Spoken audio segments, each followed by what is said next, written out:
Ao longo da minha carreira, trabalhei com profissionais que percebiam o que precisava ser feito e agiam antes mesmo que alguém pedisse.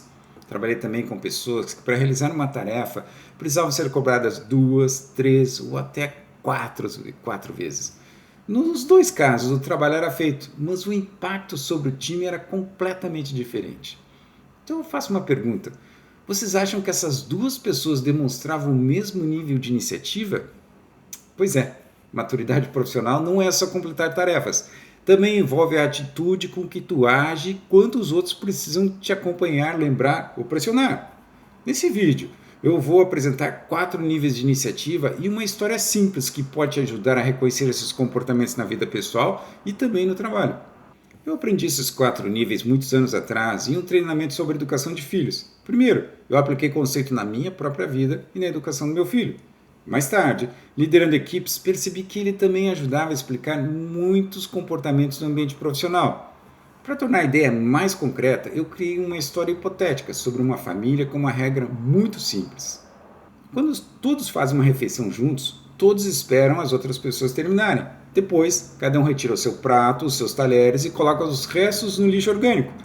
E deixa o prato na máquina de lavar louça. A regra é conhecida, a tarefa também não é difícil. O que muda é a maneira como cada pessoa responde a essa responsabilidade. Vamos para o primeiro nível, que é a iniciativa autogerada.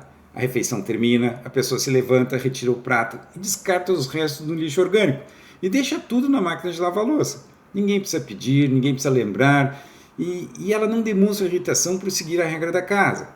Existe uma ação, existe boa atitude e não existe necessidade de comando. Esse é o comportamento esperado de uma pessoa madura. Ela entende sua responsabilidade e age sem depender de supervisão constante. Agora imagine uma criança que ainda está aprendendo a regra da casa. A refeição termina, mas ela continua sentada. Então a mãe diz com tranquilidade: por favor, querido, leva o teu prato até a cozinha. A criança se levanta e faz o que foi pedido, sem reclamar, sem discutir e com boa disposição. Existe ação, existe boa atitude, mas ainda existe necessidade de orientação.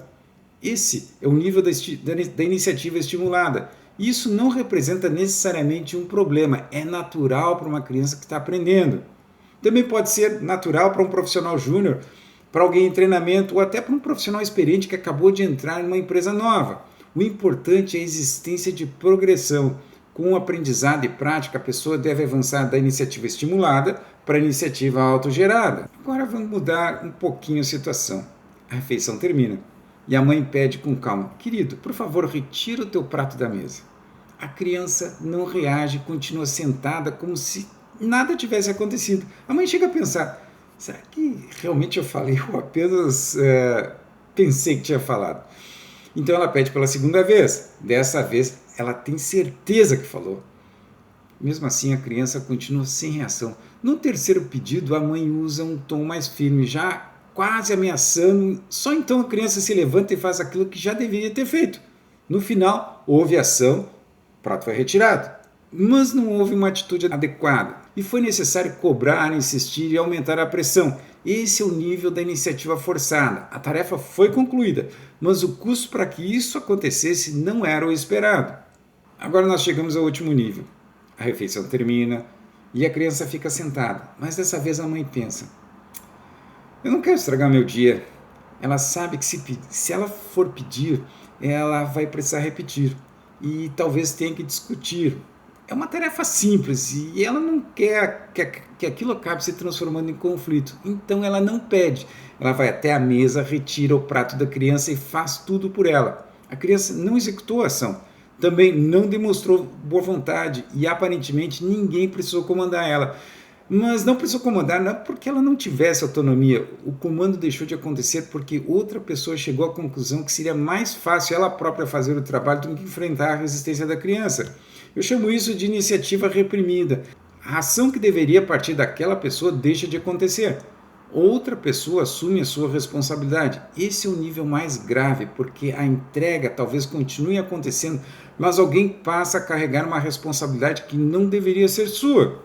Percebe que nos 3 primeiros níveis a tarefa acaba sendo executada. O que muda é o esforço necessário para que isso aconteça. Uma pessoa age sozinha, a outra precisa de orientação, a outra só age quando a pressão aumenta. E no último nível, alguém já desistiu de pedir e passou a fazer por ela.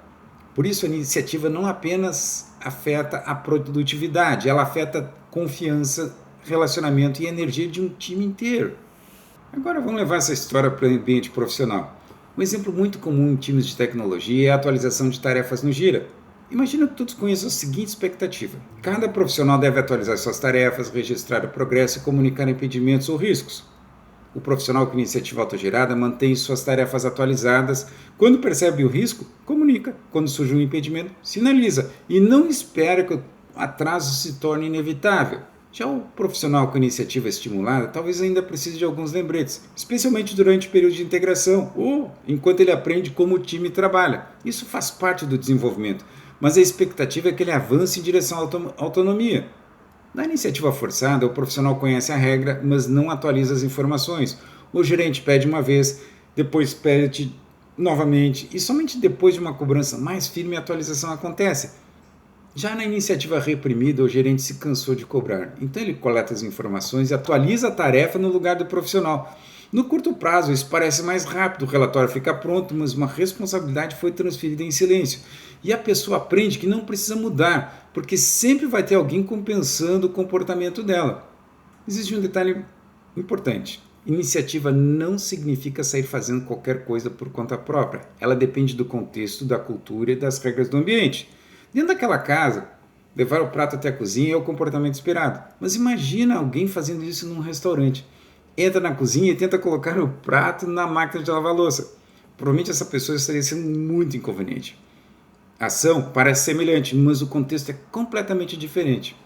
Outro aspecto muito importante é que a liderança também tem responsabilidade. As expectativas precisam estar claras. Não é justo cobrar a autonomia de alguém que não sabe o que deve fazer, não recebeu treinamento ou é punido sempre que toma uma decisão razoável. Mas depois que a expectativa foi explicada e o apoio foi oferecido, é legítimo esperar a evolução em direção à autonomia. E esses 4 níveis não são rótulos permanentes. Uma pessoa pode agir com iniciativa autogerada em uma responsabilidade e ainda precisar de estímulo em outro. O objetivo não é classificar pessoas, é observar comportamentos. Agora pense em uma responsabilidade recorrente da tua vida profissional. Algo que tu já sabe que precisa fazer.